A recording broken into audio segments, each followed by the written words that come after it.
Hello, my students. It's really good to be back with you. It seems like it's been a very long time since we last had a chance to have a webcast. So I hope everyone had a great spring break and you're back and ready to finish the fourth quarter really strong. So today we're going to be talking about the Renaissance. We're going to talk more about the origin of the Renaissance and what it all entailed and how it all began, etc. So let us go forth. So here's a bit of an overview. You could take a look at that. We won't go into everything in there. All right, so the Renaissance was a time of renewed interest in learning and culture. It was a rebirth of ideals of the Roman and Greek cultures. The Renaissance took place in Europe between 1350 and 1550. So I want you to really imagine that Europe is tired of the Crusades. They've just been devastated by the Black Plague, and life isn't all that great, especially during the feudal system. So the people in Florence, Italy, they that was where the massive, amazing Roman Empire once stood, and so they had a lot of those buildings from the Roman Empire and other artifacts, and they looked towards the Roman Empire as a time where things were really good, and they equated that with, well, it was good because people were more concerned about culture and learning and ideas, just like the ancient Greeks and the Romans did.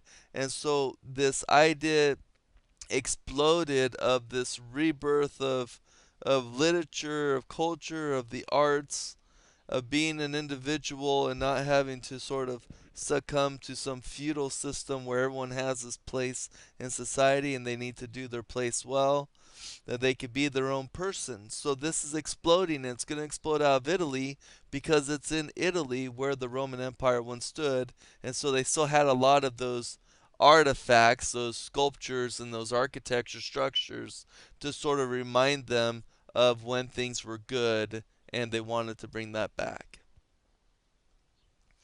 So the Renaissance began when merchants in Italy became wealthy from international trade. They financed the arts, literature, architecture, and culture. City states began competing to make each other's cities. And of course, there was a lot of competition between city states that developed in Italy. And let me give you a little background here. So, city states, Italy didn't get involved in the feudal system. Okay, that was France, parts of Germany, England, maybe parts of Spain. But Italy, they had huge city centers, which they call city states. And these city states were constantly trying to outdo the others.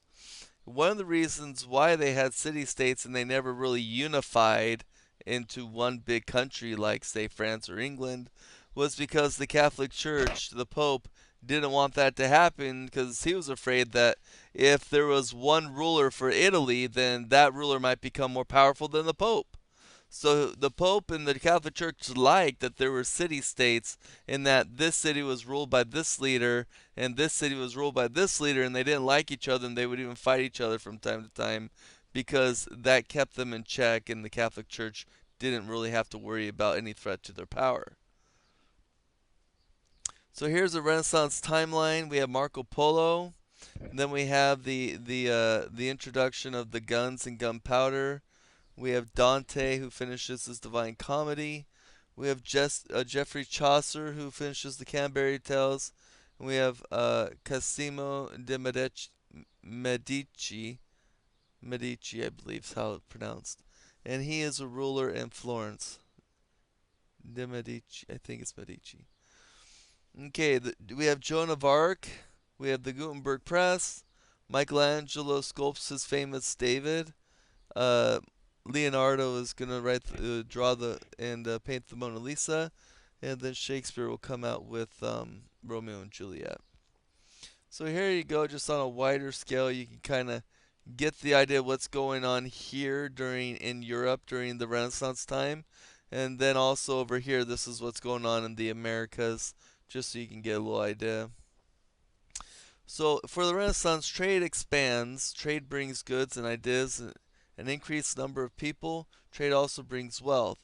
Okay, when cities start trading with other cities and other countries, you create some pretty powerful cities, which can lead to city states.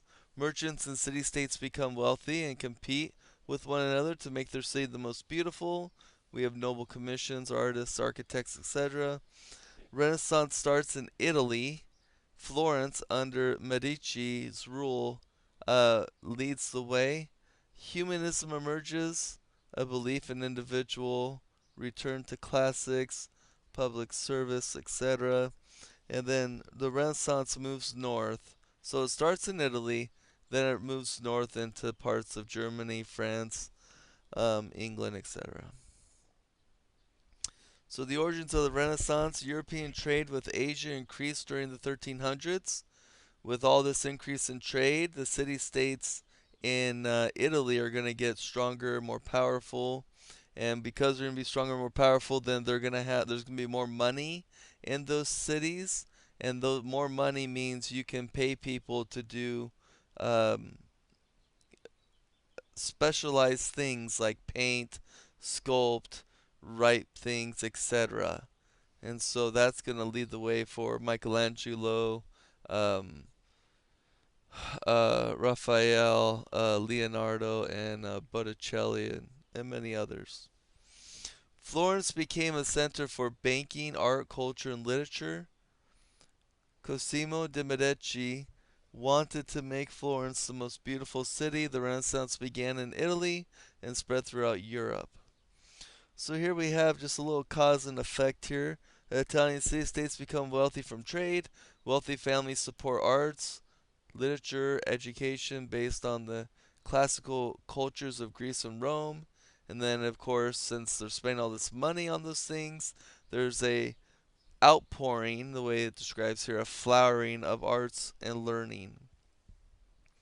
The Silk Road reopens in 1200s when the Mongols took control of China. Kublai Khan reopened the Silk Road and made it safe for travel and trade. So we have many people traveling as well. Just trade is just this everywhere. Everyone is trading at this point, and when people are trading and exchanging goods and services, money is being made, and when there's money, there's prosperity.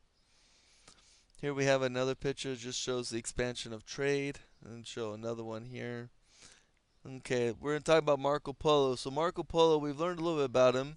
As you remember, he and his family, they go over to China, and they get employed by Kublai Khan for about 17 years, and then eventually they go back home. When they go back home, Marco Polo gets taken in a war, which was between Venice and Genoa. He spent several months in prison, and in that time he started dictating his travels to a fellow prisoner. Now the book that he eventually writes, Il Million, or the Million, it told the wealth and riches Polo had seen in China. It was instantly successful in a time before the intervention of the printing press, and so people's imaginations are going to get sparked. They're going to be excited to travel, to maybe seek out the fortunes and the wealth that Marco Polo saw. They're hoping they might also see that and maybe acquire some. So Polo's book, later known in English as The Travels of Marco Polo, inspired people like Christopher Columbus to seek riches in other lands. Columbus carried a copy of Polo's book with him to the New World. Important city-states of the Renaissance, you have Florence, Rome, Venice, Genoa, and Milan. And here you go, you can kind of see what the population are of each of these city-states. Of course, Milan is not there. We have Florence, which is at the highest. Again, this is where the Renaissance is contributed to be. Then you have Rome, Venice, and Genoa, just under 50,000 each there. So each Italian city-state had its own wealthy ruler. Florence became the art center of art, literature, and culture. Florence became wealthy from the manufacturing of wool. Later, Florence became the banking center of Italy, and the Medici family were the greatest bankers in Florence. Cosimo de' Medici ruled Florence and was an important figure in the beginning of the Renaissance. He sought to make Florence the most beautiful city in the world by hiring artists, architects to carry out the project. So, it's, apparently, Cosimo really wanted to beautify a city to outshine the other city states. So the Renaissance started in Florence and spread throughout Europe. Competition between the Italian city states led to the advances in literature, architecture, art, music, science, and education. Here we have Rome. This is also an influential city, just as the wealthy families of the Italian city supported the arts. The popes of Vatican City commissioned famous artists and architects to beautify Rome. You have Michelangelo, Raphael, Botticelli, and many others who traveled to Rome under the appointment of the Pope. So here he goes, a little more information. I'll let you read that. And we're going to move on to Venice. Venice was the wealthiest city-state of the Renaissance. It was a port city on the Mediterranean. So port cities usually make a lot of money. Here, Genoa is located on the Mediterranean as well. In 1298, it's Marco Polo that was captured in a naval battle with Venice. He spent several months in a prison in Genoa where he dictated his famous Il Milione. And here's another city, Milan. And that's where we're gonna end it. So that's it for today.